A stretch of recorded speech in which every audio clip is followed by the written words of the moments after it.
Hammaga assalomu alaykum. Bu Ekspertcha gap loyihasi va birinchi podkastimiz. Birinchi mehmonimiz Kamronbek Isoyev. Kamron aka, rahmat vaqt ajratganingiz uchun. Bitta o'zingizni tanishtirsangiz. Barchaga assalomu alaykum. Ismim Kamronbek Isoyev va 19 yoshdaman. Ayni paytda Innovative Center o'quv markazida yetakchi mutaxassislardan biriman. Osonroq aytganda ingliz tilidan dars beraman va oxirgi 4 yilda ushbu sohada o'z faoliyatimni olib boraman.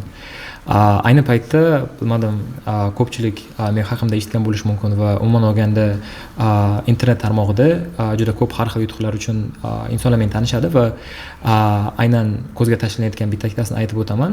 Butun O'zbekistonda aynan ingliz tilini o'qitish bo'yicha CELTA malakasini eng yosh sohibiman. Ya'ni o'tgan yil ushbu malakani Cambridgedan olganimda 18 yosh edim va bundan yoshi yo'q.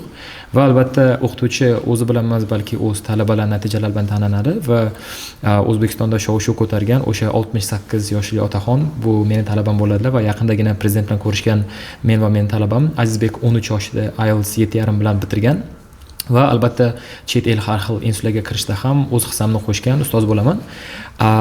Bo'sh vaqtlarimda ustozlikdan tashqari bo'layotgan hobbilarim va qiziqishlarim ko'p. Masalan, yaqindagina sport haqida ham o'z blogimni olishni boshladim. Aynan 120 kilogramdan ayni paytdagi 93 vaznga tushganimdan beri bularning hammasi bo'sh vaqtda shug'ullanayotgan narsa, lekin eng asosiy qismi bu albatta ingliz tili, shaxsiy brend rivojlanish va qanday qilib ustoz sifatida o'z brendimni qurishga muvaffaq bo'lganim haqida kundalik ishlanishni olib boramiz. Kamron aka, bu sohada imенно ingliz tiliga sohasiga kirish uchun nima sabab bo'lgan? Xo'p, aslida ushbu sohaga qiziqishim bolaligimdan bo'lgan, chunki baribir ayni paytda abituriyentlar va talabalar o'qishga topshirayotgan paytda men yosh bola bo'lib turib, ularni ko'zidagi qiynalishni va hayotda bo'layotgan qiyinchiliklarni ko'rganman-da.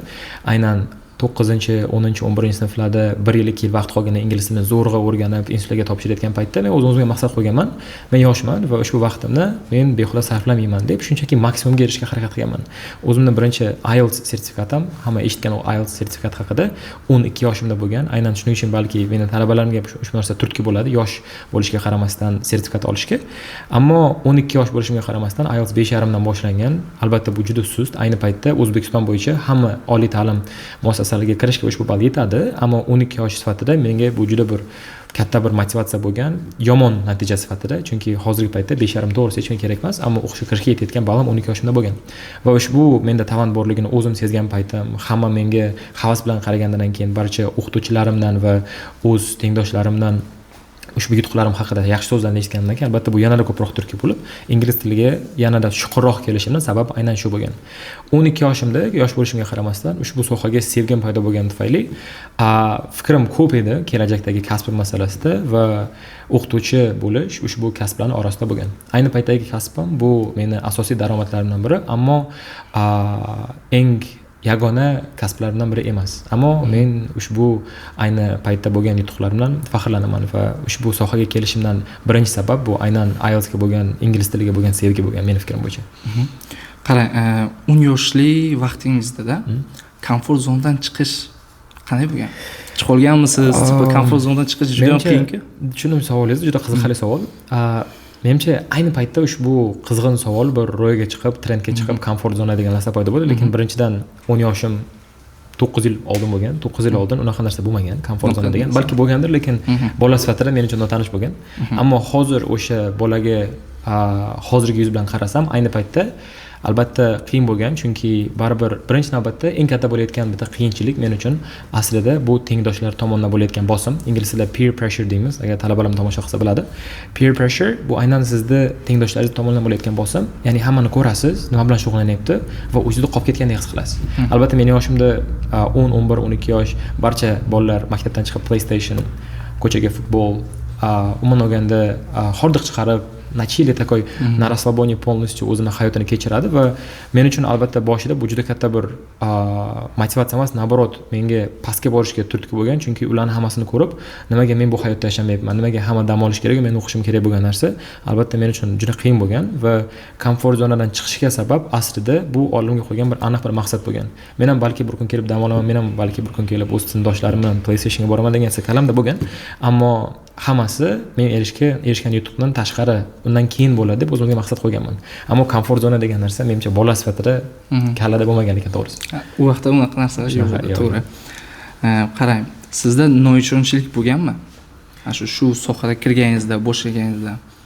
Bo'lgan albatta. Xuddi siz meni hayotni aytib berayotganingiz bo'lyapti hozir birma-bir etap. Yoshligimda aynan balki kimdir ingliz tilini hozir o'rganayotgan bo'lsa, siz uchun bir katta bir motivatsiya bo'lishi kerak shu narsa va umuman olganda ishonchsizlik bu juda katta bir nima deydi, xislat hammani hayotida bo'ladi va mendan ham bo'lgan. Nima uchun? Meni atrofimdagi insonlar ingliz tilini o'rgatgan paytim ko'pincha abituriyentlar bo'lgan.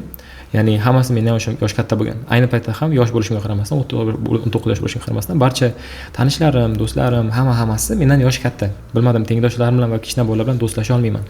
Hammasi katta, 2001-yil bolalar, 2000-yil bolalar, mendan 5-10 yosh katta bolalar bilan do'stlashaman va o'qiyotgan paytlarim ham aynan shu yoshli insonlar meni atrofimda bo'lganda va ularni yoshiga qaramasdan erishayotgan yutuqlar men uchun har doim qandaydir bir nima deydi, motivatsiyamni yo'qotayotgan narsa bo'lganda o'zimga ishonchim yo'qolib bo'lavergan. Chunki ular baribir yoshi katta, hayoti boshqa, ularni shaxsiy hayotini ko'rib baribir atnashini qiladi, tam prava oladi, o'qishga kiradi va yuqori natijalarga erishadi.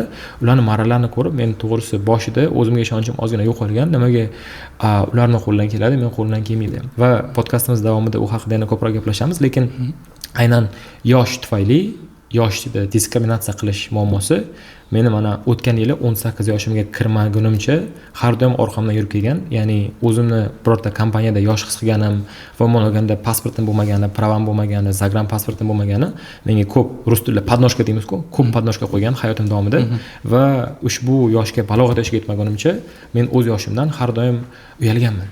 Dars berishni boshlaganimda yosh bo'lganman, 15 yoshimda dars berishni boshladim. To'g'risi uyalganman va boshida meni gavdam katta bo'lgani uchun boshida ko'pchilik ishonmasdi yosh ekanligimga va ushbu yoshimni men hatto ba'zi bir paytlari yashirganman. Chunki to'g'risi undan uyalganman. Ammo ushbu ishonchsizlik menimcha ayni paytda erishgan yutuqlarimga katta bir nima deydi, tamal toshiga aylangan va menimcha eng katta turtki va aynan mana shu yerda joylashgan bo'ladi. Siz qayerdan ana shu podдержка, motivatsiyani qayerdan olgansiz? Xo'p, ayni paytda hozirgi paytda bo'layotgan motivatsiyam boshqa, ammo yosh bola sifatida motivatsiyam albatta boshqa bo'lgan. Eng birinchi turtki menimcha bu baribir ota-ona tomonidan qo'yilishi kerak. Chunki agar talabalar ham shuni ko'rayotgan bo'lsa, albatta ularning ota-onalar ham ko'rayotgan bo'lsa, birinchi navbatda bu ota-onaning turtkisi. Bu juda muhim deb o'ylayman meni fikrim bo'yicha. Chunki albatta studentni umuman olganda любой insonni bir o'zini shaxsiy fikrlashi bo'lishi kerak. Uni ustozi yoki o'qituvchisi yoki do'stlari aniq bir miyani shakllantira olmaydi. Lekin meni fikrim bo'yicha eng birinchi turtki har bir insonga bu birinchi navbatda uydagilari bo'lishi kerak. Masalan, meni o'zim uchun to'g'risi bu meni bobom bo'lganlar, ya'ni buvamlar ayni paytda meni qo'llab-quvvatlab keladilar va umuman olganda aytaylik, ota-onam meni yeb ichishimga, kiyim-kechagimga, hammasiga mas'ul bo'lgan bo'lsalar ham, aynan akademik tarafdan umuman olganda ta'limimga va umuman olganda hamma qiziqishlarimga va hatto hozirgacha barcha bo'layotgan birinchi qadamimga men maslahatchim bobom bo'ladi. Chunki baribir katta qarorlarni qilayotgan paytim, aytaylik, bu biror bir narsa qanaydir loyiha keladi-ku, baribir insonning hayotiga har doim men shoshmasdan birinchi navbatda maslahatlashib o'taman. Chunki menga birinchi navbatda yoshligimda turtki bo'lgan inson ham shu. Turtki qaysi ma'noda? Motivatsiya berayotgan inson emas, naborot qattiq ushlayotgan, disiplina bo'layotgan bo'ladi-ku hammada. Va sportda ham, shaxsiy hayotda ham menda disiplina aynan shu insondan kelib chiqqan.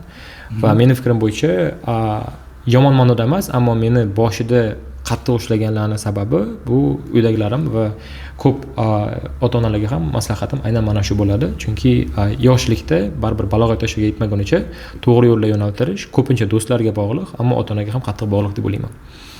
Shunday, IELTS 8 adashmasam sizda bor, shundaymi? CLT ham bor. Necha yoshda edingiz? Xo'p, barcha dokumentatsiyaga to'xtalib o'tsak, hozir 19 yosh bo'lsam, birinchi IELTS 8imni deyarli 4 yil oldin olganman. 4 yil oldin. Albatta har yil yangilab kelaman. Agar super skor degan narsani ko'pchilik tushunadi, o'sha narsa bo'lganida, balki menda hozir 8.5 bo'lasizda, ammo IELTS ga qiziqishim to'g'risi ozgina o'lgan va keyinchalik podkastda nimaga ekanligini aytib o'taman. Va oxirgi marta aynan akademik jihatdan IELTS ni topshirganim ancha bo'lib qoldi. Oxirgi topshirganim 8 edi, to'g'risi, yashirmayman, yaxshi ball. Speaking, ya'ni gapirish qismi bo'yicha 8.5, listening, ya'ni eshitish bo'yicha 9 ball Cornell va juda ko'p qayta topshirganman. Shuning uchun ko'p talabalar baribir shunaqa savol beradi, Kamronbek qachon 9 olasiz degan. Ayni paytda O'zbekistonda 64 ta 9 olgan kandidat bor va o'shalardan biri bo'lmaysizmi? Siz yoshsiz, har doim birinchi marrani siz olasiz-ku degan savol hali ham keladi. Menga ozgina kompleks uyg'otasdi boshida, hozir qiziq emas. Chunki o'qituvchi sifatida mening fikrim bo'yicha talabalar bilan tenglashish kerak, to'g'ri, ammo ingliz tilini bilish darajasi, ya'ni IELTS bu o'qituvchilik malakasi emas. Shuning uchun u sohadan hozir ozgina qochib, men o'zimni o'qituvchilik malakasi ustida ishlab kelyapman va oxirgi marta IELTS topshirganim o'tgan yil bo'lgan bo'lsa, o'shandan buyon faqatgina o'qitish malakasi, CELTA, TKCga o'xshagan har xil malakalar ustida aynan o'qituvchilik qobiliyatini yaxshilab kelaman. Chunki juda ko'p misollarni ko'rganman, qachonki IELTS ustozida o'zini baland darajasi bor, 9 masalan, ammo birorta talabasi to'g'ri natija ko'rsata olmaydi. Chunki ularni balki bilimi bordir, lekin bilim ulashish kuchi yo'q. Menda esa aynan prinsip bo'yicha nima muhim, agar ustozda hatto IELTS 8 emas, keling 7 ham deylik, juda ko'p shunaqa misollarni ko'rganman. IELTS past bo'lishiga qaramasdan talabalari 5 ni natija ko'rsatadi. Prosta tasavvur qilmaydigan narsalar ko'rsatadi, hatto odatda ustozidan ham baland ko'rsatadi. Va albatta men bunaqa talabalardan faxrlanaman. O'zim umrim davomida IELTSni 13 marta topshirgan bo'lsam, men hammasini qadamma-qadam borganman. Birinchisi 5,5, keyin 6, keyin 6,5, keyin 7, keyin 7,5, keyin 8, 8, 8, 7,5, 8, 8. Shunaqa ko'p bo'lgan. Ya'ni shu yerdan o'zi ko'p turishibsiz. Qanaqa disiplina bor? Buni orqasida birinchidan tushunishingiz kerak. IELTSda narxi 2,600,000 so'm bo'lgan hozir. Har bittasi shuncha pul turadi. Tayyorgarlik vaqti kamida 1 kun davomida to'liq shu bilan band bo'lib topshirishingiz kerak. Bu necha kun vaqt yo'qotish degani va umuman olganda o'shani sal chetga surib qo'yganman hozir. Nafaqat moliyaviy yoki vaqt yetishmovchiligi tomonidan, balki ayni paytda men uchun prioritet bo'lmaganligi uchun. Shuning uchun akademik jihatdan meni IELTSim 8, oxirgi natijam CELTA malakasi bor. O'zbekistonda eng yoshiman va boshqa har xil malakalar bor. Xohlasangiz balki o'sha to'xtab o'tishimiz mumkin. Aynan xalqaro malakalar bo'yicha hozircha shu. Xo'p. Talabangizni eng katta IELTS? Eng katta IELTS 8 bo'lgan. 8dan ziyod bo'lmagan. Ayni paytda 20 tadan ortiq shu paytgacha kelib, aynan shu yilda o'zida emas va o'tgan yilda o'zida emas, mana 4 yildan beri dars berib kelayotgan bo'lsam, shuncha talabam IELTS 8 natijasiga erishgan va bu har xil talabalar. Ya'ni ko'pchilik aytadi, masalan, siz faqat IELTS dan dars berasiz, ular faqat IELTS ni o'rgangan nimadir. Ko'pchilik talabalarim 0 menga kelgan. Endi dars berishni boshlaganimda menda boshidan menda o'qigan va 0 dan ko'tarilgan talabalarim va undan tashqari menimcha 100 dan ortiq bitiruvchilarim bor. Ularning hammasi muvaffaqiyatli o'qishga kirib, aynan IELTS 7 va undan balandlarni aytayapman hozir, chunki aslida o'quvchilarim ancha ko'p. Aynan 7 men uchun nimaga qoniqarli natija, chunki aynan shu natija uchun birinchidan hukumat sizga plyus qaytarib beradi. Ya'ni tushunyapsiz, 2,600,000 so'm arzon narx emas. O'zini hisobidan davlat byudjetidan sizga o'sha narsani qoplab beradi. Aynan shu men uchun muvaffaqiyat. Ya'ni IELTS sizga bepul tushadi, shundaymi? Agar 7 bo'lsa. Shunday. Ammo xohlaganingizcha topshirmaysiz. Ya'ni bir marta beradi, davlat ham baribir o'ylaydi-ku, minuslarini. Shunga bir marta ko'pincha talabalarga bir marta yetadi, ko'p talabalarga bir marta yetib ortadi. Bir marta 7 dan ortiq olsangiz, davlat plyusni qoplab beradi va bu haqida to'xtalib o'tamiz, qanday ishlaydi deydi. Va men uchun muvaffaqiyatli talabalar shular. Qolgan muvaffaqiyatsiz emas. Qolgan talabalar ham yaxshi, hamma natija yaxshi. Agar sizni qoniqtirsa albatta o'qishga kirish uchun besharman yetadi.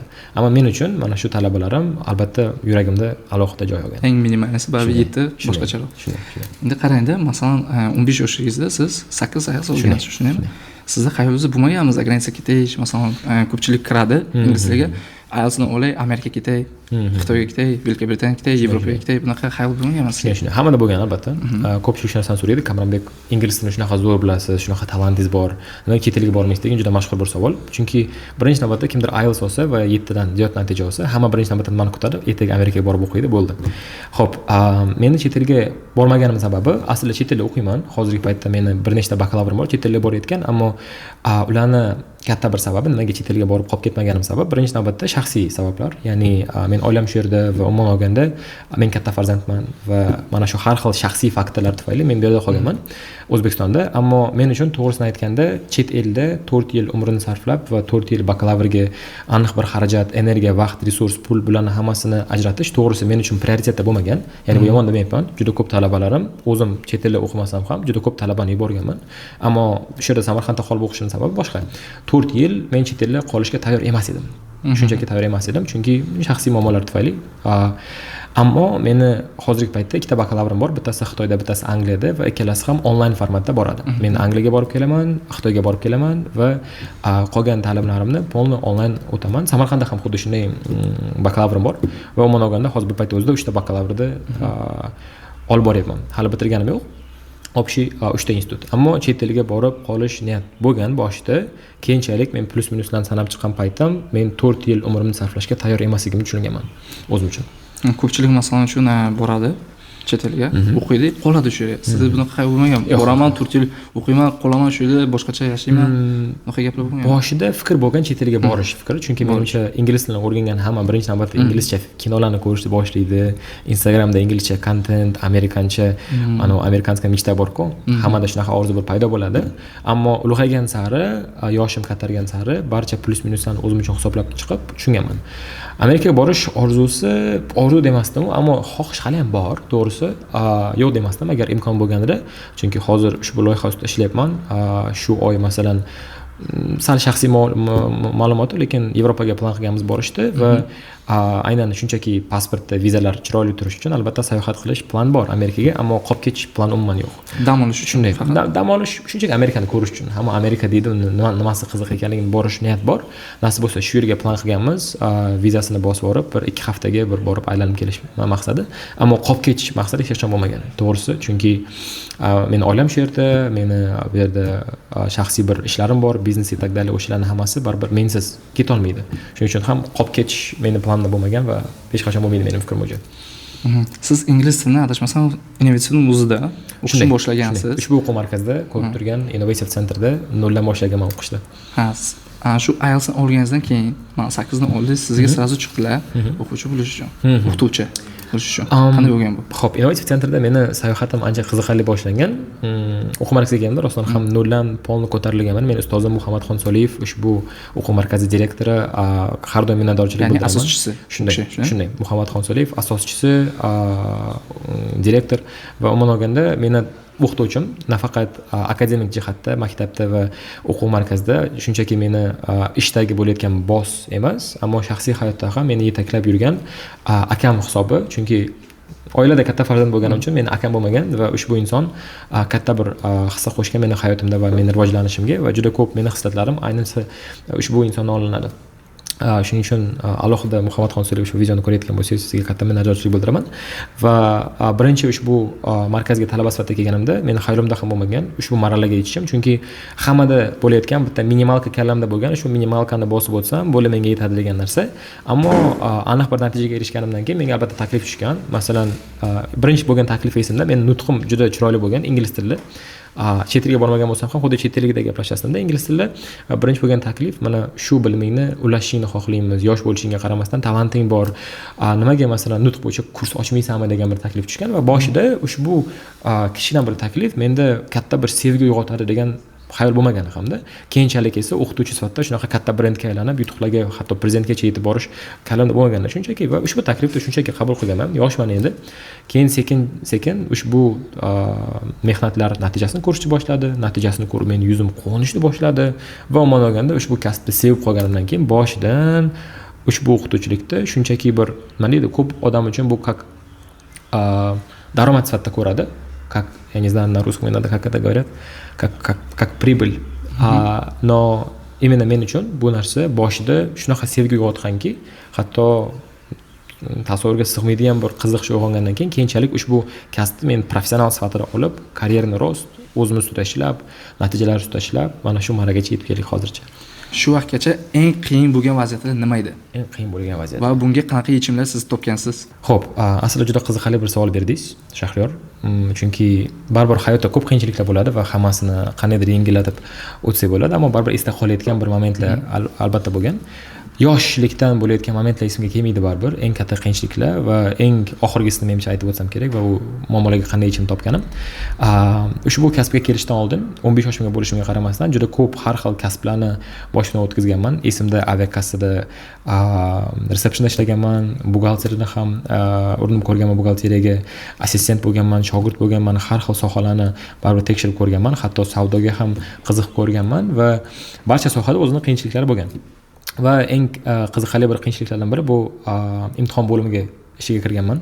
Imtihon bo'limida baribir shahardan shaharga yurib imtihonlarni o'tkazib berasdik o'qituvchilar va ularning malakasiga va ularning birida katta bir texnik xatoga yo'l qo'ydim. Afsuski, baribir yoshman, har xil texnik xatolar bo'lib turadi va ushbu texnik xato shunaqa katta darajada ediki, uni sig'dib bo'lmaydi ekanligi, chunki sessiya juda katta, insonlar juda ko'p va ushbu texnik xato barchasi meni qo'limda edi.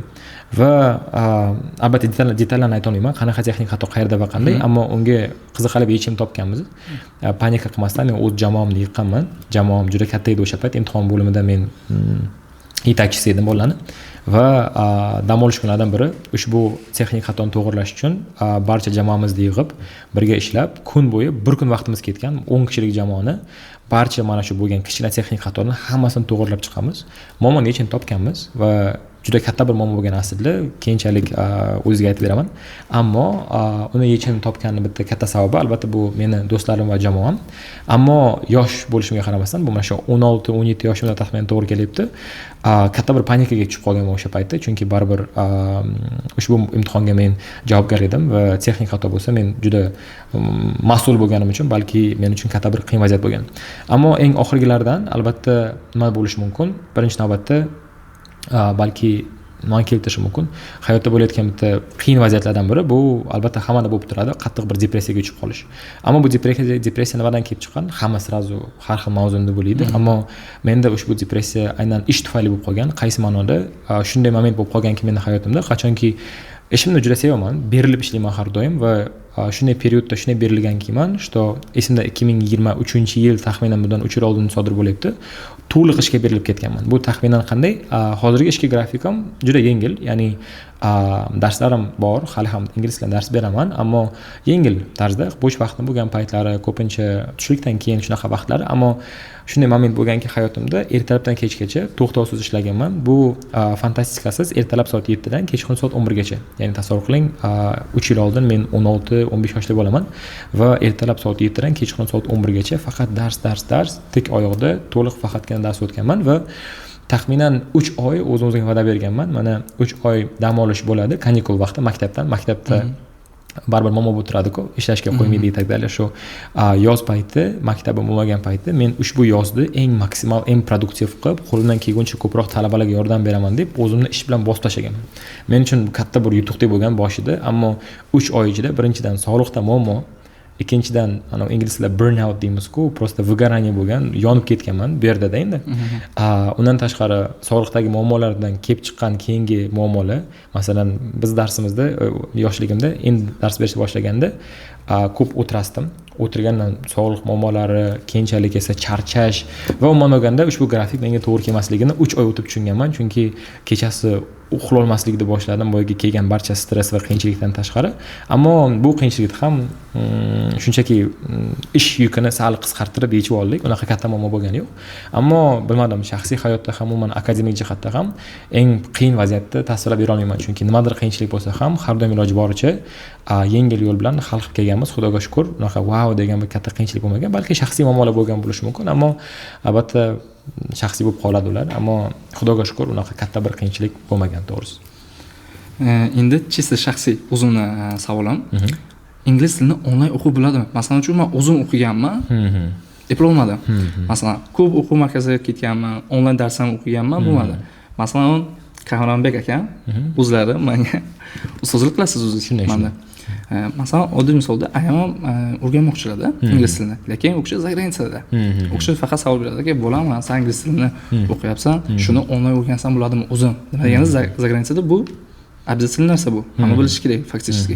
Shuni qanday maslahat bera olasiz? Xo'p, onlayn ta'lim imkoni bor narsa. Yo'q deya olmayman, u to'liq safsata, chush deb ayta olmayman, foydasi bor. Ammo uni ham o'zining kriteriyalar bor. Qanaqa kriteriya? Tezda tushuntirib o'tsam, men uchun to'g'risi boshda onlayn darslarni o'tish juda qiyin bo'lgan, chunki birinchi navbatda o'zim onlayndan o'rgangan paytim ham samarasiz aytgandek bo'lmagan. Ammo uni samarasiz bo'lishi, natija bo'lmasligi va umuman olganda onlayn dars, hayotiy darsga qaraganda muammoroq bo'lishi, bu o'qituvchida emas, materialda emas, formatda emas, kompyuter texnika, internet emas, talabani o'zida. Shunday, chunki dars payti offlayn bo'layotgan paytda, ya'ni siz shunchaki o'qituvchini ko'rib gaplashayotgan paytingiz, sizda shunchaki qo'rquv emas, disiplina ham emas, balki shunchaki o'qituvchini his qilish bor-da. Ya'ni odatda vazifalarni qilish kerak bo'ladi. Ustoz sifatida baribir ko'p vazifa beraman va talabalardan ushbu narsani masalan har doim ham talab qilmasligim mumkin. Ammo talabalar shunchaki birinchi navbatda insof tufayli va ikkinchi navbatda o'z vaqtini, o'z pulini va undan tashqari o'z energiyasini darsga kelib o'tirib ketgani tufayli o'ziga bo'layotgan hurmat tufayli boyagi uyga vazifalarni va umuman olganda o'zida bo'lgan disiplinani uyg'otadi. Va offlayn darslarni bo'layotgan eng katta plyusi shunda. Onlayn dars samarasi demoqchi emasman. Chunki inson o'ziga bog'liq. Agar biror narsani shiddat bilan xohlasangiz, ilojini qilsa bo'ladi. Ammo baribir offlayn uzun plyuslar bor. O'qituvchidan so'rab olish, materialdan keyin gaplashish, muhokama qilish onlaynda ham bor. Istagan savolingizni ChatGPTdan so'rab olishingiz mumkin, internetdan so'rab olishingiz mumkin. Tushunmagan mavzuda YouTube'da shunaqa ko'p video bor va hammasini xohish bo'lsa o'rganish mumkin. Ammo baribir mutaxassis sifatida men aytaman, offlayn ancha ma'qulroq ko'pchilikka. Shuning uchun agar kimdir onlayn o'qimoqchi bo'lsa yoki masalan o'qituvchi sifatida yoki ekspert sifatida ushbu narsani yo'lga qo'ymoqchi bo'lsa, meni shaxsiy maslahatim recorded, ya'ni zapis bo'lganlarni samarasi pastroq. Chunki tushunarsiz joylari qolib ketadi, savol chiqqan joylari qolib ketadi, ammo samarali живой onlayn darslar bor. O'zim masalan bir misolda o'taman o'shanaqa darslarni, ya'ni to'g'ridan to'g'ri ko'rib gaplashish. Ya'ni Zoom orqali. Shunday. Zoom, Telegram, ko'pchilik talabalar masalan chet eldan o'qiydi, Tojikistondan, Qirg'izistondan, Amerikadan ko'p talabalarim bor. Ularni shunday siz aytgandek ingliz tilini sust bilib Amerikaga ketgan va Amerikada turib uni o'rganmoqchi. Ularni hammasini mana shunday живой ko'rib gaplashayotgan kurslarim ham xuddi shunday bor. Ularning samarasi sezdim o'zimni boyaga zapis qilingan darslarga qaraganda ancha balandroq. Ammo baribir tan olish kerak, natija masalasida yuzma-yuz kurslar ancha samaraliroq. Shunga agar sizda tanlov bo'lsa va ikkala yo'lga ham imkoningiz bo'lsa, offlaynni maslahat qilaman. Ammo imkon bo'lmayotgan bo'lsa, ammo shiddat qiziqish bo'lsa, onlaynda ham samarasi bor. Baribir odamning o'ziga gap shunday. Endi qarang, o'qituvchiga gapmi yoki o'quvchidan so'z zavисит в основном. Nimadan? O'quvchidan yoki ushbu juda qiziq savol berishlar. Hamma qiziqlanib talab kelgansiz. Chunki ushbu narsani o'qituvchi sifatida yaqindagina bo'lgan bir uchrashuvda hamkasblar bilan maslahatlashdik va bizda bitta qiziqarli bir hamkasbimiz bor. O'qituvchilardan biri shu qiziqarli gapni aytadi. Qachonki talaba yuqori natija olsa, har doim atrofidagi talabani o'zidagi va ayniqsa uydagilarni bo'layotgan bitta gapi bor. Talaba yuqori natija olgan paytda bu talaba aqlli. Bu talabani o'zida bor. U yoshligidan talantli bola edi degan bir narsa bor. Ammo talaba muvaffaqiyatsizlikka uchrab, past balosi o'qituvchida ayb. Hammasi o'qituvchida. Shunaqa bir u bilmadim, balki mentalitetdir, ammo tushungan baribir biladi. O'qituvchi sifatida siz buni tushuntirishingiz mumkin. O'quvchilar ham tushunadi va albatta ota-onalar ham baribir ko'pchilik o'zini tanigan bo'lishi mumkin. Albatta o'qituvchiga juda ko'p narsa bog'liq. Juda ko'p narsa bog'liq va yaxshi natija ham, yomon natija ham o'qituvchiga bog'liq. Ammo yana bitta chet ellik bir ekspertlardan biri bor, meni yaqin do'stlarimdan biri, u ham juda qiziqarli bir narsa aytgan. Aynan mana shu aytilgan gapga qarshi argument sifatida bitta sinfda aytaylik, taxminan 10 kishi o'qiydi. Ushbu 10 kishidan masalan kimdir 8 oladi, kimdir 7 oladi. IELTS haqida ketyapti, maksimal ball 9, kimdir 6,5 oladi, kimdir 5 oladi va kimdir aytaylik 0 oladi yoki umuman ola olmaydi-da va o'sha payt savol kelib chiqadi. Agar kurs bitta bo'lsa, sinf o'sha bo'lsa, 10 ta odam bo'lsa, o'qituvchi bitta, material bitta, hammaga bir xil narsa o'tirgan, hech kimning qulog'iga kelib hech narsa o'qilmagan, hech kimga qanaydir shpargalka berilmagan, ammo nimaga bitta sinfda o'qib turib, kimdir baland daraja oladi, kimdir past. Aynan mana shu paytda tushunib olish mumkin, что muammo har doim ham o'qituvchi, atmosfera, material yoki kitobda emas, balki yana borib talabaga taqaladi. Ya'ni shu narsani ko'p tushunishimiz kerak. Bizda mentalitetda bor. Har doim talaba yuqori natija olayotgan paytda har doim talabani o'ziga maqtov beriladi va bu to'g'ri. Chunki baribir muvaffaqiyatga erishish uchun juda ko'p narsadan o'tishadi. Ammo muvaffaqiyat ham, muvaffaqiyatsizlik ham teng darajada meni fikrim bo'yicha ham talaba, ham o'qituvchiga bog'liq. Ko'pchilik aytadi 90% o'quvchi, 10% o'qituvchi deb. Meni fikrim bo'yicha 50-50. Ikkalasiga juda qattiq bog'liq. Shunday deb o'ylayman. Nima deganda, mana где-то 4 ta nimalarga sentrlarga o'qiganman. Masalan, fastda ham, boshqasi ham, hammasiga o'qiganman.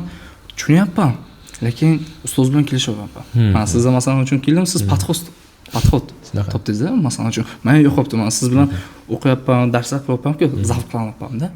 Meni fikrim, rostdan siz aytgandek 50-50. Ammo meni fikrim yana podxod topish kerak. Shunday. Har bitta o'quvchiga ham endi baribir hamma bir xil emas. Xarakterligi bo'lar, bu masalan uchun o'zimizning sinfimizda ham kattalar bor, bachalar ham bor masalan uchun-da.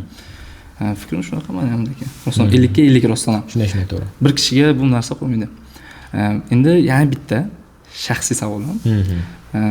Siz masalan uchun Instagramingizni nima qilasizlar? Yuritasiz. Bir orada yo'qolib ketdi. Nima sabab bo'lgan bu? Shunday. Xo'p, Instagram masalasida umuman qayerdan bu mavzu ochildi va nimaga Instagram, nimaga yuritaman, qanday yuritaman, ko'pchilik savol keladi o'zi. Birinchi navbatda Instagramni ochganimga ancha bo'lgan, boshida lekin qiziqib yuritmasdim. baribir ko'pchilik uchun baribir Instagram bu do'stlar, oila uchun bo'layotgan platforma. Bloger sifatida ko'pchilik seryoz olmaydi bu platformani, ammo qachon qiziqishim paydo bo'lgan va nimaga orada to'xtatib qo'yganman ushbu narsani, media sohasida ishlayotgan qiziqarli bir do'stim bor va o'z sohasida professional. Ushbu aytgan insonni gaplari esimdan chiqmaydi.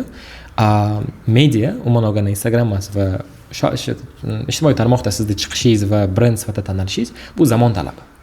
Ushbu zamon talabidan qochayotgan inson bu shunchaki mashhurlikdan qochayotgan, internetdan qochayotgan yo shunchaki tinch hayot yashayotgan emas, dangasa inson deb menga tushuntirgan. Va ko'p narsalar bilan baribir uncha bog'liq bo'lmasa ham qisman men roziman ushbu gap juda to'g'ri aytilgan, aslida qo'shilaman ushbu gapga, ammo aynan shaxsiy brend masalasida ushbu platformani yuritishni boshlagan asosiy sababi bu bilgan bilimimni internetda ulashish bo'lgan.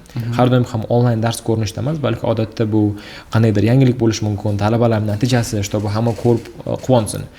Ammo asosiy maqsad hech qachon reklama bo'lmagan. Chunki men darsliklarni akademik ko'rinishda berishdan ko'ra baribir shaxsiy hayotimni yoritish ko'proq yoqqan menga.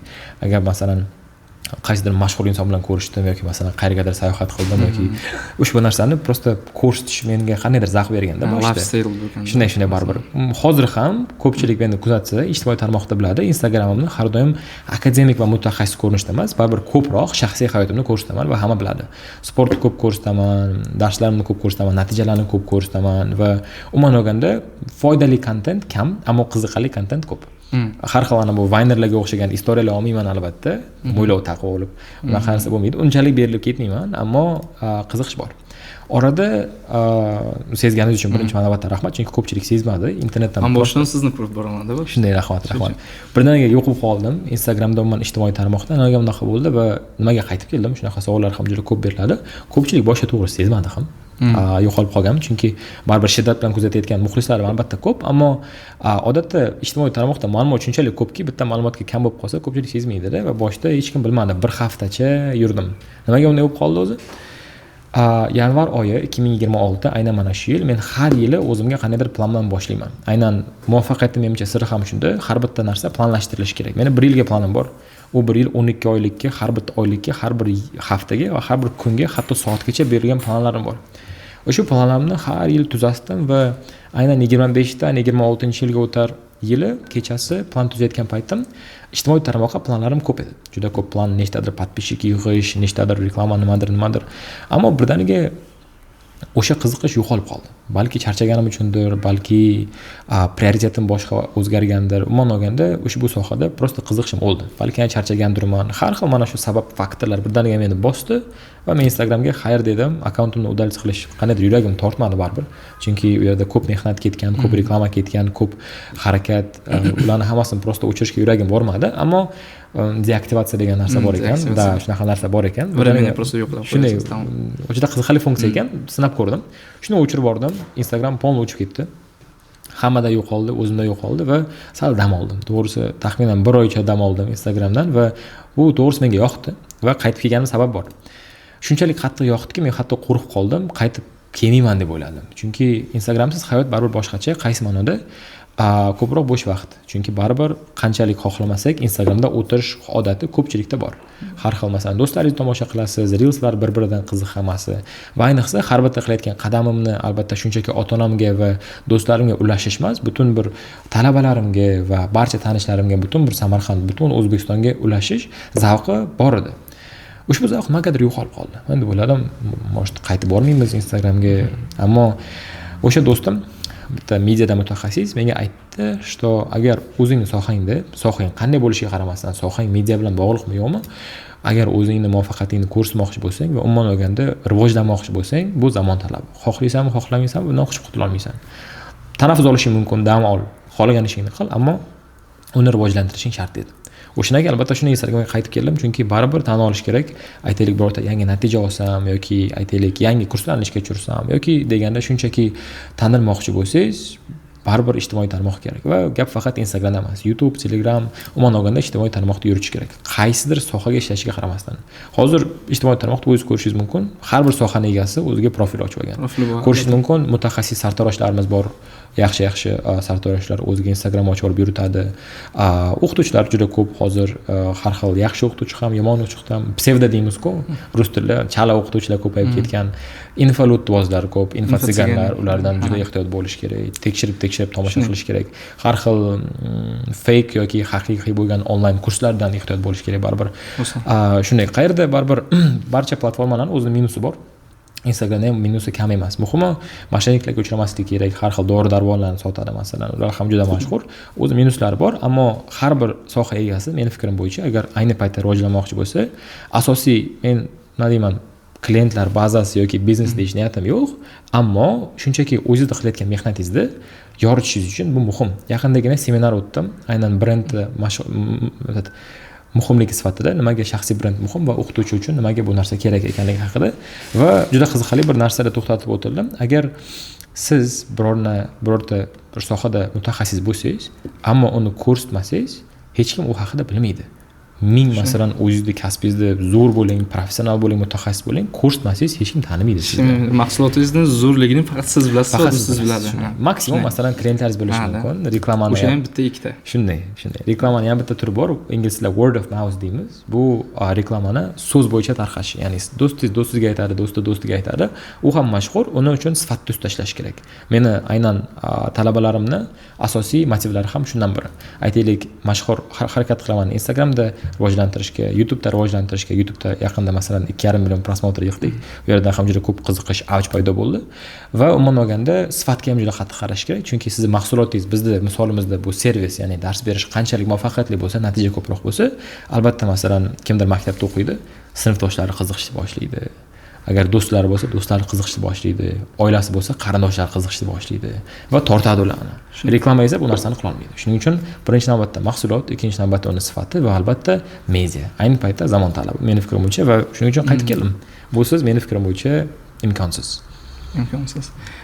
Meni o'ylashim bo'yicha bu davleniya bo'lganmi sizda? To'g'ri, mediada. Bor narsa. Uni ham ingliz tilida o'qiganman, bitta qiziqarli termin bor. Bugun ko'p inglizcha termin bo'ldi, Shahriyor katta sizga ham foydali bo'ladi.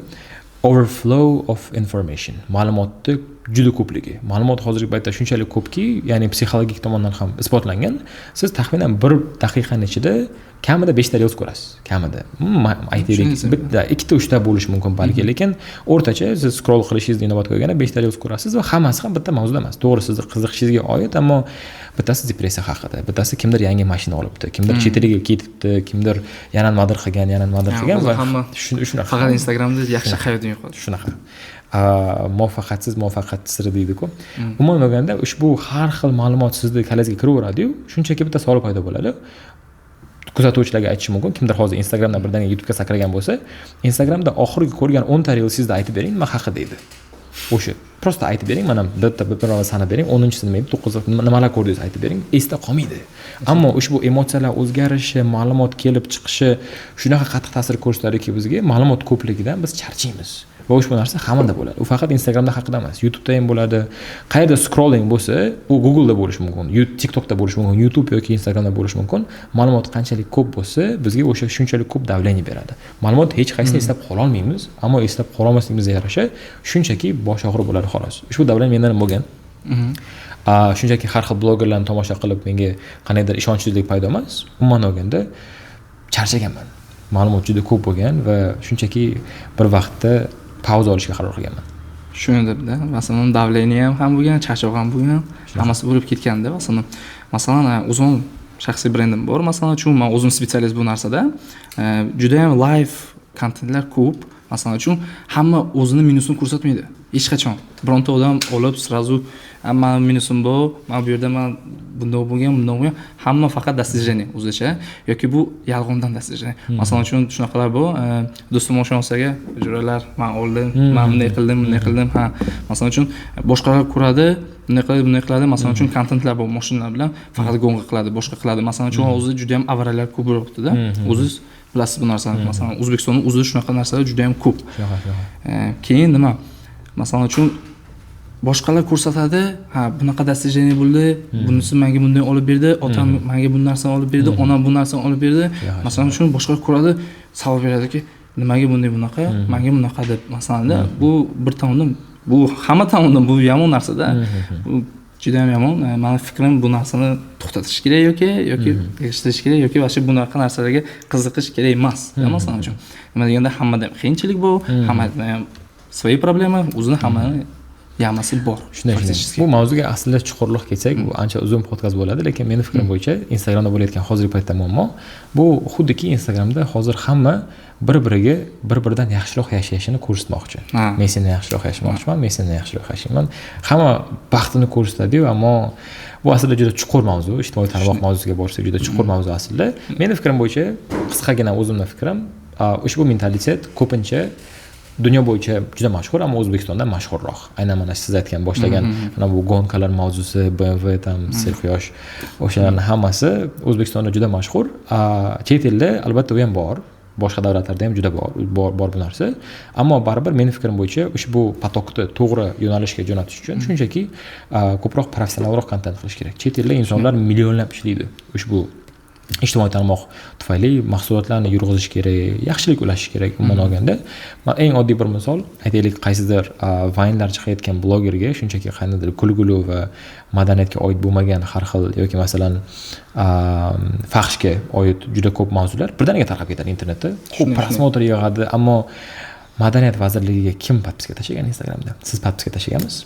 Madaniyat vazirligiga yoki masalan umuman olganda qaysidir mashhur insonga juda ko'p podpiska tashlaymiz-u, lekin chinovniklargacha masalan hukumatda ishlovchi juda ko'p politiklar o'zini ijtimoiy tarmoqni olib boradi, ularga siz podpismisiz? Ya'ni foydali kontent juda ko'p Instagramda, ammo mening fikrim bo'yicha ayb ijtimoiy tarmoqda emas, insonlarning o'zida. Qiziqishimizga qarab rekomendatsiya keladi va har xil blogerlar ko'p prosmotr yig'adi-yu, lekin mazmunli profil va videolar aslida ko'p yig'maydi. O'zim o'qituvchi sifatida buni ko'rganman. Qanchalik kulguliroq yoki qanchalik action ko'proq bo'lgan videolar qo'ysam, insonlar ko'p prosmotr yig'adi, lekin birorta foydali gap tushunmaligini tushuntirib bersam, hozir 1000 ta prosmotr yig'maydi to'g'risi. Xo'p, yana bitta savolim bor. Siz 19 yoshda o'zingizning shaxsiy mashinangiz bor. Ko'rganman, avval Turkiya 2 yil bor edi. Hozir shu yil adashmasam yoki o'tgan yil siz Kabish oldingiz. Shunday. Qanaqa emotsiya bo'lgan? Buni olish uchun nima qilgansiz? Nimadan o'tgansiz? Nima bo'lgan? Aslida juda shaxsiy savol. Javob berishga harakat qilaman. Ko'pincha internetda bu mavzuda ko'p chuqurlashmayman, ammo mashinadan oldin menimcha eng katta yutuq har bir erkak kishi uchun bu birinchi navbatda prava. Shunday.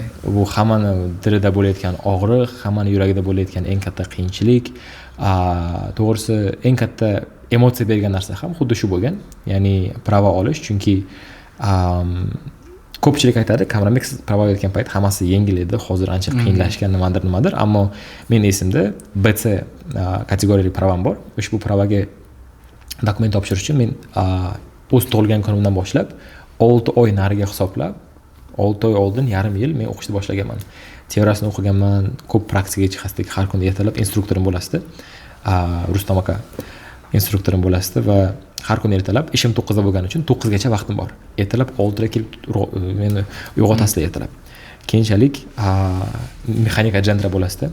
Instruktor meni olib chiqasdi ertalab. Qish, dekabr, yanvar, fevral 3 oy mana shuni praktika qildik. Bilasiz, dekabr, yanvar, fevral payti juda kech quyosh chiqadi. Soat 8 ga yaqin 2,5 soat qorong'uda ko'rib-ko'rmas nimadir harakat qilasdim o'rganishga va ushbu insonga juda katta minnatdorchilik bildiraman, chunki to'g'risi erkak kishi bo'lishiga qaramasdan yoshlikdan mashinaga qiziqishim umuman bo'lmagan. Chunki ko'pchilik baribir masalan bizning tengdoshlarimiz, bizdan yoshroq bolalar o'sha 15-16 yosh bo'lishiga qaramasdan baribir o'rganib, ko'chada haydab tajribasi bo'ladi-da, ammo men uyalmayman, ammo 18 yoshimgacha mashinada tajribam umuman bo'lmagan. Haydab ko'rmaganman, tam qiziqish, Instagram tam do'stimnikini haydab rentakar qiziqishim bo'lmagan, balki shuning uchun ham bilimim ham bo'lmagan. Birinchi marta instruktorning mashinasiga o'tirganimda shunaqa mandraj ushlagan, qo'lim qaltirab ketib, sovib ketib qo'rqaman to'g'risi, balki hammada bo'layotgan ishtiyoq menda bo'lmagan. Shuning uchun ham keyinchalik birinchi mashinamni olganimda ham, ikkinchi mashinamni olganimda ham katta bir zavq avj bo'lmagan to'g'risi, chunki eng katta yutuq menda boshida bu albatta prava bo'lgan, chunki unga o'qib harakat qilib olganim men uchun katta bir yutuq bo'lgan. Mashina alishtirish masalasida esa wow tuyg'u bo'lmagan, ammo meni fikrim bo'yicha erkak kishiga baribir bu qandaydir turtki bo'ladi. Qaysi ma'noda? Shunchaki self confidence, ya'ni biz aytgan samoуверенность uchun emas, balki kundalik ishda, u yoqdan bu yoqqa yurishda yoki masalan shunchaki ishdan uyga, uydan ishga emas, balki har xil vaziyat bo'lib qoladi. Aytaylik, uydagilarni masalan aeroportga borib qo'yish kerak, eng oddiy bir misol. Yoki masalan ko'pincha zalga boraman, zalga borayotgan paytim sport sumkam turib turish uchun va umuman olganda mana shunaqa oddiy har kungi ba'zi bir narsalar uchun erkak kishiga qandaydir turtki bo'ladi, baribir yengillik keltiradi ozgina va umuman olganda ushbu aniq bir mashinaga siz harakat qilganingiz shunchaki maqsad sifatida bu albatta qandaydir motivatsiya ham bo'ladi, qandaydir tuyg'u uyg'otadi. Lekin meni aynan mana shu pravo olish protsessi men uchun qandaydir zavq bo'lgan, chunki 6 oy mehnat, 6 oy shaffof harakat, imtihon juda qiziqarli proses bo'lgan. Lekin va ko'pchilikka ham xuddi shunday maslahat beraman. Ko'p shogirdlarim bor yaqinda pravo olgan, o'zim kuzatib ko'rganman protsesda. Ingliz tilini qanday o'qigan bo'lsa, pravosini ham shunday o'qigan. Ya'ni gap imtihonda da baribir. Ingliz tilidan yiqilgan talabalar ko'pincha pravodan ham yiqiladi va muvaffaqiyatli natijaga erishgan narsa talabalar imtihondan ham o'tadi, pravodan. Chunki u yerda baribir xos teoriya ko'p o'qish kerak va umuman olganda ko'ryapman, yosh bolalar olyapti hozir va juda xursandman, chunki ko'p odam imkonsiz deydi, ammo meni fikrim bo'yicha o'qisangiz baribir hamma narsaning imkoni bor. Shunga juda katta mavzu aslida, yana chuqurlashib gaplashishimiz kerak. Xo'p, kanalga qarang. Necha kun oldin siz prezident bilan uchrashuvingiz bo'ldi. Necha marta уже uchrashgansiz, по-моему, bir yilda уже 2 marta, 3 marta uchrashsiz. Birinchi marta uchrashuvda volnение bo'lganmi? Biror narsa neto bo'ladimi? Biror narsa neto aytib qo'yamanmi? O'ziga ishonch bo'lmaganmi, bo'lganmi? Qanaqa emotsiya bo'ldi? Xo'p, yaqindagina prezident bilan ko'rishdik va ushbu hurmatli prezidentga bo'layotgan bir tuyg'u baribir boshqacha, stress, bandraj bo'ladi har doimgidek. Birinchi marta esimda, umuman olganda bir 6-7 marta ko'rishganman prezidentimiz bilan va suhbat qurishga imkon bo'lgan bir marta 2021-yil esimda, 5 yil oldin bundan men poliglot sovrinini yutganman. Butun respublika bo'yicha bu birinchi o'rinni olganman. 5 ta til bo'yicha ketuvdi. Bu rus tili, ingliz tili, ispan tili, nemis tili va fransuz tili. Ammo ularning ichidan men faqat ingliz tili bilan rus tili bilan yutganman.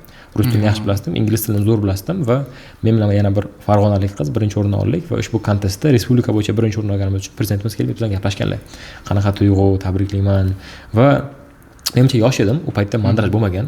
Men uchun juda albatta katta bir yutuq bo'lgan bu, uydagilarim uchun katta bir yutuq bo'lgan, shov-shuv bo'lib ketgan, ammo ayniqsa maktabimda katta shov-shuv bo'ldi. Ammo mandraj bo'lmagan, qo'rquv, tam stress, yosh bola bo'lganda baribir 5 yil oldin bo'lyapti, 5 yil o'tib ketibdi.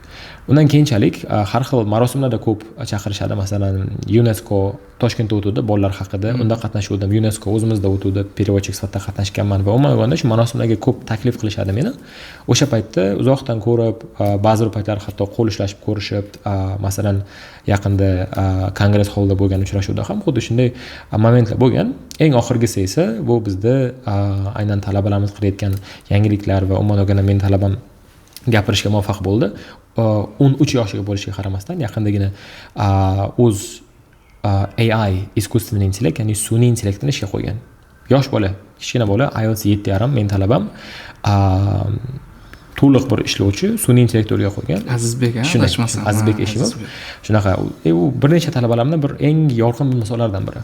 Ushbu sun'iy intellekt sizda istagan ijtimoiy tarmoqingizda, masalan, YouTube bo'lishi mumkin, Instagram bo'lishi mumkin, Telegram bo'lishi mumkin, unga ulanib oladi, sizda kontentingizni to'liq analiz qiladi va analiz qilgan chiqqan kontentidan sizga fikr beradi, skript beradi, keyingi video nima haqida bo'lishi kerak, чтобы bu millionlab prosmotrga ketsin. Xohlasangiz ideya yasab beradi, xohlasangiz videosini montaj yasab beradi, xohlasangiz siz videoga olib yuborasiz, o'zi kesib taxlab beradi. Agar YouTube'ingizda, Instagram'ingizda yoki Telegram'ingizda ulab qo'ysangiz, hatto sizning o'rningizga siz xohlagan vaqtda boyagi publish qilib yuboradi, загрузка qilib yuboradi. Shunaqa intellektni yaratgan, yosh bo'lishiga qaramasdan, kimdir qidirmoqchi bo'lsa, sun'iy intellekt ismi Clevora AI. Hozirda u ishlayapti, polностью ishlayotgan platforma va ushbu loyihasini prezidentimizga taqdim etdi va albatta prezidentimizga yoqdi. Ya'ni tasavvur qiling, u yerda nechta startaperlar, o'zini ustozi, bizning direktorimiz, hammani orasida ushbu Azizbek o'z loyihasini tanishtirdi. Juda ko'p har xil loyihalar bor edi. Masalan, aviakassa yo'nalishi bo'yicha katta bir yangilik qilishdi va har xil yo'nalishlarning ichida bitta mana shu men talabam, yosh bola o'z loyihasini prezidentga taqdim etib, ushbu loyiha haqida aytib berdi va keyinchalik surat kadrlarini qo'yib yuborsak ekranga. shunaqa.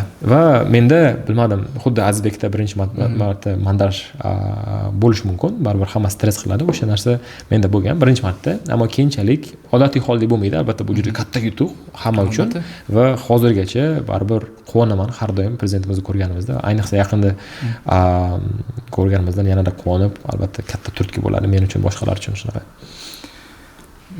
Qarang, shaxsiy brendga qaytsak, shaxsiy brend sizga nima berdi? Oddiy misolga olganda. Bir tomondan nima berdi? Xo'p. Birinchi navbatda albatta bu taniqlik.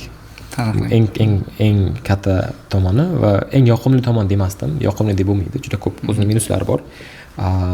Hamma juda tanishlar bor, подписчиклар bor. Hozirgi paytgacha menga albatta bu juda yoqadi. U kibrlanish emas, ammo ko'chada yurgan paytim shu 4-5 martacha bo'lgan kelib men bilan suratga tushishlari. O'zimni wow his qilaman, ammo kibr emas. Bo'lgan shunaqa momentlar va albatta bu quvontiradi insonni. Qandaydir qilayotgan mehnatlaringiz demak odamlarga yetib borayotgan degani.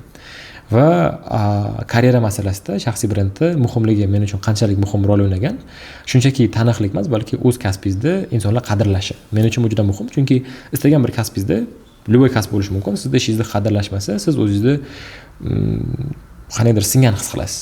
Chunki har bir kasbda sizning hamkasblaringiz, sizning klientlaringiz va sizning mehnatingizni tanilishi juda muhim. Har bir inson uchun bu katta turtki beradi.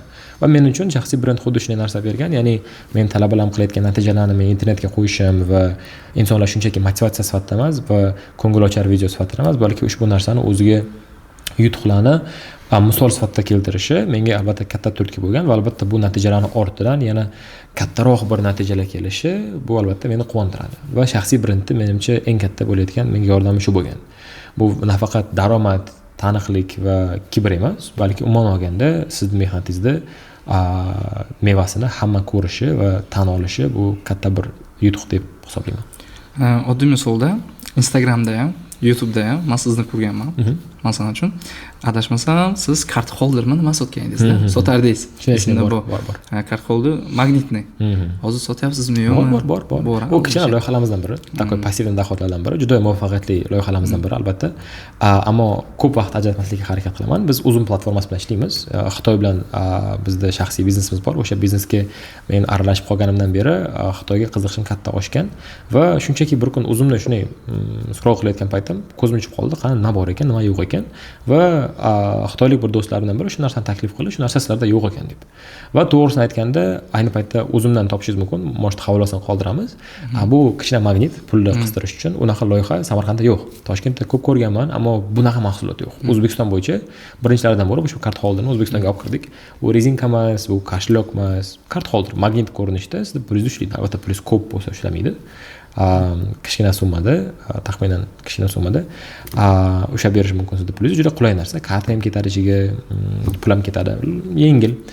Ushbu narsa haligacha ishlayapti. Bizga aniq bir miqdorda daromad olib keldi. Katta daromad deya olmayman, ammo passiv daromad sifatida Uzum bilan yo'lga qo'ygan birinchi loyihamiz sifatida Xitoydan mollarni olib kelib sotilayotganimiz men uchun katta bir dars, katta bir marra bo'lgan, to'g'risi.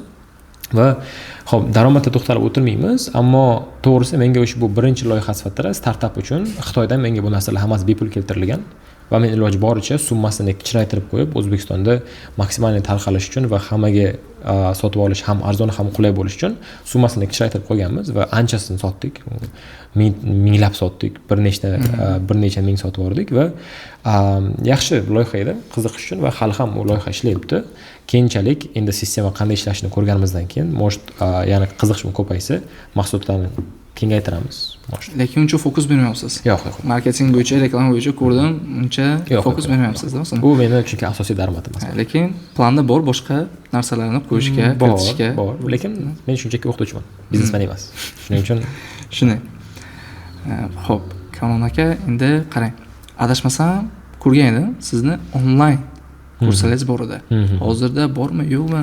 Xo'p, ko'pchilik so'raydimi, yo'qmi?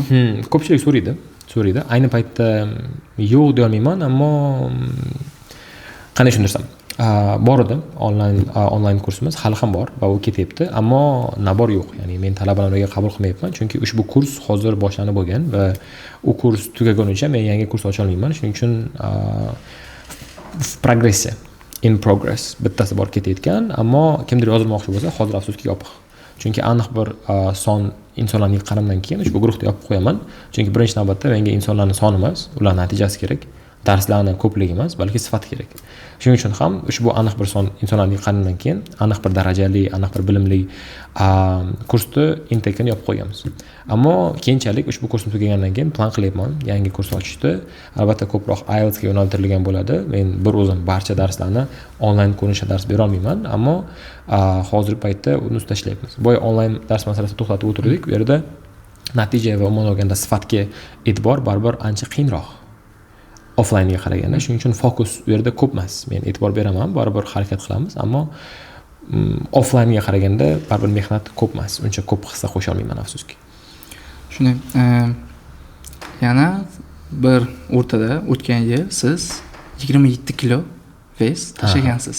Qanaqa qilib 2 oyning ichida 27 kilo, shunday bo'lsa ham 30 kiloda 2 oyda qanday bo'lgan? Bu qiyinmi yo'qmi, nima bo'lgan? Yoki biron operatsiya qildingizmi, dori ichdingizmi, nima qildingiz? Ko'pchilik shunaqa narsa deydi. Ha, rostlamada endi xayol keladi-da, 2 oyda 30 kilo, 15 kiloda har bir oyda. Bu kimdirdir невозможный narsa bo'ldi, kimdirdir oson. Rahmat. O'tgan yili aslida juda ko'p bir marralarni bosib o'tdik. Bu nafaqat shaxsiy mashina bo'yicha yoki darslar bo'yicha yoki ishxona, ofis masalasida emas, balki o'zimning bir shaxsiy bir anchadan beri meni qiynab kelayotgan maqsadlarimizga erishganmiz. Har yili bo'layotganimdek plan qilib o'taman. Shu yili nima qilmoqchiman, qaysi oy qayerga bormoqchiman, nima qilmoqchiman va har yil oxirida keyingi yilga plan qilasdan zalga chiqaman, vazn tashiyman. Chunki men tanigan biladi, vaznim oldin juda katta edi. 120 kilogramm edim va taxminan mana shu boyaga savol berdingiz-ku, eng qiyin vaziyat qachon edi hayotingizda? Shu 2023-yillardan boshlab ishga qattiq berilganim tufayli vazn normallaydi. Lekin mana bu komfort hayot, o'tiruvchi hayot, dars berish baribir. Oldin o'tirib dars berasdim, hozir o'tirmayman umuman. Meni baribir passiv qo'ygan, hayot tarzimni juda passiv qilgan va men birdaniga vес olishni boshladim va taxminan bir 90-95lar atrofidan birdaniga 120 kilogramga sakradim. Bu taxminan bir yilcha vaqtimni oldi. Ushbu vaznda bir necha yil yurdim. Albatta qiynagan bu meni vazn, dangasa bo'lib qoladi odam, ko'p uyqusi keladi va shu muammolarning hammasini ko'rib o'zim uchun zalda hal qilasdim. Ushbu mavzuga to'xtalib o'tsak, juda katta mavzu aslida. Nima turtki bo'lgan bu narsaga, nimaga birdaniga tez bo'lib ketgan bu narsa? Ammo zalga borishni boshlaganimda bir narsani tushunganman. Bir necha oy zalda foydasi bo'lmagan. Ya'ni ko'pchilik endi sportni boshlamoqchi bo'lsa, dietani to'g'rilamagunizcha foydasi yo'q umuman. Men taxminan yarim yil umrimni behuda o'tkazganman. Qandaydir nimadir massa olganman, figuram ozgina o'zgargan, vazn o'sha edi, lekin zalda bosasdim. Ingliz tilida, shaxsiy hayotda, ishda qanchalik disiplina ko'p bo'lsa, zalda ham bo'lgan. Zalda bosganman, lekin zalda bosishimga yarasha ovqatda ham bosganman-da. Shunga bir-birini plus-minus bo'lib ketgan, u qalam bilan yozib, ketidan o'chirganman-da progressda. Keyinchalik ko'p dietalarga qiziqishni boshladim. Boshida intervalli galadaniya bor, och yuradi inson. Uni qilib ko'rdim. Taxminan bir 4 kilomi tashladim. Keyin sarvalsa. Iloji yo'q ekan, yo'q. Bir kunda bir mahal ovqat yeyishni boshladim, faqat obedda ovqat yeysdim, lekin xohlagan narsani yeysdim. Bir marta yeysdim. Keyinchalik kechqurunga kirib qorin ochish boshladi. Kechqurun bosyapti, 1-2 marta qo'limdan kelmadi o'zimni tutib turish. 4 kilocha vazn tashladim, u ham 2 oyda. Shunga uni tashladim. Keyinchalik internetda qiziqishni boshladim, bitta do'stlarimdan so'rashni boshladim. Inson o'zini albatta qiynash kerak, ammo siz ushbu ovqatni o'zingizda och yurmasdan to'g'rilashingiz mumkin. Bu albatta kaloriyani hisoblash. Shunga qarab ko'rdim, bir kunda yeyotgan ovqatlarimni hajmi qanaqa va kaloriyasi qanaqa. Va 2 oy davomida dietamdan полностью hamma narsani olib tashladim. Ya'ni gazli, yog'li, shirin, rangli, non, uglevod, hammasini shunchaki olib tashladim. Hamma so'raydi, nima qoldi unda deb. Qolgan narsa bu kletchatka, salat, ovochi, frukti и, конечно же, go'sht. Ko'proq tovuq, mana shu narsa qoldi dietamda va har bitta kaloriyani hisoblashni boshladim. Boshida hisoblab qiynalasiz, keyinchalik o'rganib ketasiz, o'sha ko'zingiz ko'raverib esda qoladi. Eng oddiy bir misol, keling bitta misolda hamma narsani tushuntirib o'taylik. Tuxum. Tuxumni agar siz qovurib yesangiz, bitta tuxum 270 kaloriyada. Ya'ni bir kunda norma, ayollarniki 2000, erkaklarniki 2500 kaloriya. Ushbu hajmni yesangiz, siz vazn olmaysiz. Ushbu hajmdan sal o'tsa, vazn olasiz. O'sha hajmdan sal kamroq yesangiz, vazn tashiysiz, sportsiz. Va oddiy bir tuxum qovurgan holda 270 kaloriyada. 270 bu juda katta-da. Kichkinasi 210 bo'lishi mumkin minimum, lekin ancha katta. Lekin o'sha tuxumni qaynatib yesangiz 70 kaloriya. ya'ni 210 qayerda 70 qayerda ko'ryapsiz, bitta qaynatilgan, bitta qovurilgan tovuq, tuxum uzr, 3 barobar farq qilyapti. Shunga prosta qovurilgan yog'da pishgan tuxumni o'rniga aytaylik men qaynatilgan yeyishni boshladim va vazn 3 barobar pasayadi. Bu faqat nonushta masalan. Keyinchalik obedda osh topib tashlaganman, KFC, burgerlar olib tashlaganman. 2 oy o'zimni qiynab bo'lsa ham kaloriyani ishonib bo'lmaydi, ammo 600 kaloriyaga tushirganman. Bu imkonsiz, ko'p odam aytadi, bo'lmaydi unaqa narsa deb. Ammo men shuni qilganman, qaysi manoda tovuq topib kelasdim. Bizda ishxonada kuxnya bor. Tovuqni qaynatasdim. Bemazza to'g'risi, quruq, juda quruq narsa. U suv bilan Azizestet bor YouTube'da. U cho'p tiqib tarish kerak edi, u tovuqni ketmaydi. To'g'risi mazali emas. Ammo dieta mazali emas, foydali bo'lishi kerak. Shuning uchun tovuqni bosganman. Tovuqni kaloriyasi taxminan 500-600 bo'lgan. Kuniga bir mahal ovqat yeganman. Keyinchalik boshida qiyin bo'lgan albatta. Diet 24 bor. O'sha ovqat aytishni boshlasdim, grechka aytasdim. Kamroq pishni yeganimdan bilmadim, желудка torayadi-ku baribir. Appetitim yo'qolib boravergan. Appetitim yo'qolgandan keyin faqat tovuq 2 oyda birdaniga risk tashladim. O'shandan keyin sal to'xtadim, chunki baribir opasnida ko'p vес tashlash juda opasni va 95-96 atrofida to'xtaganman. Hozirgi vaznim 93 chiqadi, maksimum может 91 atrofida, baribir 90 dan keyin buyog'i уже tualetga bog'liq. Unaqa, unda. Shunga 90 plusda 95 ga bormaydi. Va aynan mana shu ves atrofida hozir yuribman, lekin dietam oldingidek qattiq bo'lmas. Qaysi ma'noda? To'g'ri ovqatlanaman. Men fast fooddan harakat qilaman yemaslikka, shirin harakat qilaman yemaslikka va zal o'shanday bor. Ya'ni bir yo'qotgan vaznimni sal qaytarib oldim. Faqat hozir formaga ishlayman, ya'ni ko'proq muskul, lekin oldingidek vazn tashlayman. Va eng muhimi, dieta eng katta sekret emas. Albatta kardio juda muhim bo'lgan. Boshida 20 minut yugursam, meni o'ldirib qo'yasdi. 120 kilogramm vazn 20 minut yugurish imkonsiz narsa edi. Keyinchalik nafas olish to'g'ri yo'lini o'rgandim. 20 minut, 25 minut, 30 minut. Ayni paytda oxirgi marta noyabrda marafon bo'lgan payti 21 kilometrda 1 soat 45 minutda bosib o'tdim. Eng katta yutuqlarimdan biri o'tgan yili juda quvontiradi medal berishganda chunki. Chunki u yerda aniq 1 soatdan o'tib ketsangiz medal bermaydi. Medal berishgan 21 kilometr kichkina masofa emas, juda katta masofa. To'g'ri, marafon aslida 40 kilometr bo'ladi. Men pol marafonga yozildim, ammo 21 kilometr men uchun yutuq bo'lgan. Va umuman olganda yugurishni boshlab 10 kilometr, 15 kilometr yugurib, kardio juda qattiq rol o'ynagan, chunki bitta yugurganim menga 1000 kaloriya yo'qotadi. Endi tasavvur qiling, erkak kishi bir kunda 2500 kaloriya yo'qotadi, shunchaki nafas olib, yashab, gapirib. Ustiga men yana 1000 yo'qotyapman yugurib, 3500 va 600 kaloriya yeyapman tovuq. Yana minus qilasiz, taxminan 3000 yo'qotyapsiz. 7700 kaloriya yo'qotsangiz 1 kilogramm yo'qotishga hisob. Endi hisoblab chiqing, taxminan qanchalik tezlikda mumkin. Ammo yoshlarga, yosh kattalarga maslahat qilmayman. Shoshayotgan joyingiz bo'lmasa, men shoshayotgan joyim yo'q edi. Ammo shoshayotgan joyingiz bo'lmasa, eng sog'lom vazn tashlash bu 1 haftada 1 kilogramm tashlash chotki. Men ancha tezlashib ketgan mening prosesim, berilib ketganman-da. Ammo o'shandan keyin ancha yengillashib, hozirgi paytda dieta o'sha yo'l bilan, sport o'z yo'li bilan, ammo o'zimdan juda faxrlanaman. Birinchi navbatda yugurish tufayli, marafon tufayli va vazn yo'qotganim bu hayotimda bo'lgan, IELTSdan ham muhimroq bo'lgan, to'g'risi, chunki baribir disiplina va eng muhimi o'z ustida bo'layotgan intizom juda muhim bo'lgan men uchun. Shunaqa. Va shu uchun ham siz отдельный Instagram ochgansiz, adashmasam. Bor. To'g'risi blogerlardan ilhomlanib ochganman. Meni ko'p nima deydi, ingliz tilida admire deydi, havas qilib tomosha qilayotgan blogerlarim bor Toshkentdan. Uyalmayman aytishga. Bizda hamkasblarimiz, do'stlarimiz Toshkentlik o'quv markazlarining asoschilari, o'qituvchilari bor va juda ko'plarni kuzatayotgan paytim ba'zi birlari bilmadim, trend bo'ldimi, shu yil shaxsiy rivojlanish tashlash bor. Ya'ni inson faqatgina aqlli tomondan emas, balki jismoniy tomondan ham tetik bo'lish kerak edi va ushbu o'zini har bir olib borayotgan yo'lini, tashlagan vaznini va olgan polni figurasini Instagramga alohida akkaunt sifatida yurg'izishni boshlagan insonlarni ko'rdim. Menga yoqib qoldi. Ikkinchi akkauntim bor, esa ssilkada qoldiramiz, Isoyev Voin degan. Va o'shanga obuna bo'lishingiz mumkin. Nimaga bunaqa ism ayta olmayman. Shunaqa ism familiyam kelgan, shuni qo'ygan. Sababi bor. Shaxsiy sababi bor, bittasi shaxsiy sababi bor. Ammo yurg'izmayman akkaunt. Prosta bor. Isoyev Voin ishchi uchun ochib qo'ydingiz. Yurg'izmoqchi edingiz. Bor edi, желание, lekin sразу yo'qotdingiz. Odatda nimadir bo'ladi, nimadir tashab qo'yaman. Shundan ham berilib qo'yman. Bitta tashab qo'yaman. Prosta tashab qo'yaman, lekin kirib qarayman ham prasmonto yapti yo'qmi? Prasmonto yo'qsa sразу kollaboratsiya qilib yuboraman asosiy akkaunt bilan. Esicho kimgadir kerak bo'lsa sekret shunaqa. Yurg'izilyaptimi? Kollaboratsiya qilib yuboraman, birga yursin. agar silabimi o'sha yerda turaversin, ikkinchi akkaunt sifatida turibdi просто. Если что, ofitsial akkaunt u ham men kimdir deb o'ylaydi, fan akkaunt deb, unaqa emas. Fan akkauntda bo'lgan ko'p fan akkaunt bo'lgan, ammo kimga berilmaylik. Fan akkaunt orqali infotsiganskiy bo'lganmi? Yaqinda bittasini ko'rib qoldik. Shogirdim shu yerda esicha o'zi aytadi. Telegram kanalida shunaqa narsa bo'lib qoldi. Telegram kanalimda baribir grup chat ulangan bo'ladi. O'sha grup chat ulangan payti kimdir meni ismimga akkaunt ochgan, Kamranbek deb. Meni suratimni qo'ygan, o'zimning akkauntimning suratini va qandaydir silka tashlavergan. Meni shogirdim yoniga kelib, "Kamranbek nima tashladingiz?" dedi. Chunki hayronda biz gaplashib turayotgan bir paytimiz kanalga soобщение bo'lyapti, men emas. Kirib qarayapman, o'zim hayron qoldim. Telegram akkaunt, meni suratim, meni ma'lumotlarim turibdi.